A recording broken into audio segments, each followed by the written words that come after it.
अस्सलाम वालेकुम नाज़रीन, गिरदो पेश पर आज की वीडियो के साथ मैं हूं रज़ीद्दीन रज़ी। शाम 5 बजे रोज़ाना आप हमारी ये वीडियो देखते हैं और अगर आपने अब तक हमारे चैनल को सब्सक्राइब नहीं किया तो इसे सब्सक्राइब कीजिए और बेल आइकन को क्लिक कीजिए ताकि हमारी अपडेट्स आप तक पहुंचती रहें। आज का सबसे अहम सवाल ये है कि सुप्रीम कोर्ट का फ़ैसला आने के बाद और इससे पहले हाई कोर्ट का जो फ़ैसला आया, लाहौर हाई कोर्ट का फ़ैसला आया, इन दो फैसलों के बाद सबसे अहम सवाल ये है कि अदलिया किसके कहने पर मुतहर्रक हुई है। अदलिया और अदालतें क्यों ऐसे फ़ैसले दे रही हैं एक ऐसे माहौल में जब एक तरह से गिनती चल रही होती है, जब मुख्तलिफ इदारों की कारकर्दगी ज़ेर बहस आ रही होती है और जब ये सवाल पैदा हो रहा होता है कि किसी नए उम्मीदवार को तलाश किया जा रहा है, तो ये अदालतें किसके कहने पर मुतहर्रक हुई हैं। आपने जस्टिस अरशद मलिक वाले जज अरशद मलिक वाला केस देखा होगा। उस केस का वो फैसला अचानक सामने आया और लाहौर हाई कोर्ट ने उन्हें उनके ओहदे से हटा दिया। ये ख़ास एक वीडियो केस था जिसमें नवाज शरीफ साहब को सज़ा हुई थी। उनकी वीडियो सामने आने के बाद बातें मुतनाज़ हुई कि नवाज शरीफ साहब को, और उस वीडियो में उन्होंने बताया था कि उन्होंने क्यों ऐसा फैसला दिया, किसके कहने पर यह फैसला दिया। फिर अगले अब दूसरा जो अहम फैसला आया वो नैब के बारे में फैसला है, जो सुप्रीम कोर्ट ने ख्वाजा साद रफ़ीक और उनके भाई ख्वाजा सलमान रफ़ीक की ज़मानत मंजूर होने के बाद दिया। और उसमें जो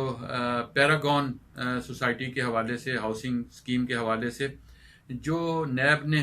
कार्रवाई की, उस पर सुप्रीम कोर्ट ने शदीद रद्द अमल ज़ाहिर किया है और इसे एक तरह से नैब के ख़िलाफ़ फ़र्द जुर्म करार दिया जा रहा है कि नैब ने किसी सबूत के बगैर कार्रवाई की। नैब ने किसी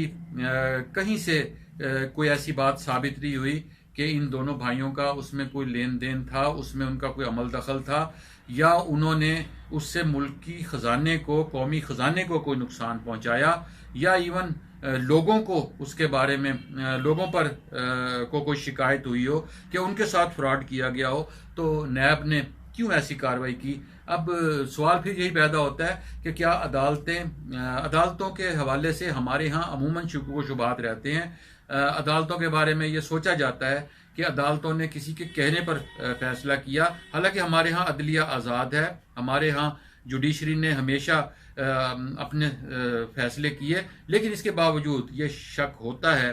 कि और अदलिया ने माजी में कुछ ऐसे फैसले भी किए जिनमें बाद में ये गुमान हुआ और फिर जजों ने इतराफ़ किया कि हमने किसी के कहने पर ये फैसले किए थे। जैसे कि एहतसाब अदालत के जज अरशद मलिक की वीडियो से जाहिर हुआ और उन्होंने कहा कि मैंने ये फैसला किसी के दबाव में किया था। तो जब एक जज खुद एतराफ़ कर रहा है और उसके बाद भुट्टो केस से लेकर और उससे पहले आसमा जहांगीर केस से लेकर आज तक के आसमा जिलानी उनका उस वक्त नाम था और वो केस आसमा जिलानी के नाम से, केस के नाम से मशहूर है, उस वक्त से लेकर आज तक बहुत से मामलात में हमें अदालतें कई दफ़ा झुकाव देती हुई नज़र आ रही होती हैं कि अदालतों ने किसी के कहने पर ये फैसले दिए हैं। अदालतों ने बहुत सारे गैर कानूनी और गैर आइनी इक़दामात को भी तहफ़्फ़ुज़ फराहम किया, लेकिन इसके बावजूद अदालतों ने बाज़ ऐसे फैसले भी दिए जिनको सराहा गया और जिनके बारे में ये कहा गया कि इनसे हिस्ट्री लिखी गई, नया मोड़ आया हिस्ट्री में। अब जो अदालतें फैसले दे रही हैं, क्या ये वाकई किसी के कहने पर ये फैसले दे रही हैं या अदालतों ने उन चीज़ों को अब दुरुस्त करने का फैसला कर लिया है। ख़ास तौर पर जस्टिस फ़ाइज़ ईसा केस में हमने जो कुछ देखा और जस्टिस फ़ाइज़ ईसा केस से ये डिबेट शुरू हुई कि क्या अदालतें वाकई अब इस काबिल हो गई हैं कि वो अपने फैसले दे सकेंगी। और जैसे जस्टिस फ़ाइज़ ईसा को अदालत में ही पेश होना पड़ा, उनके खिलाफ FBI में मामलात गए, उन पर बहुत से इल्ज़ामात लगे।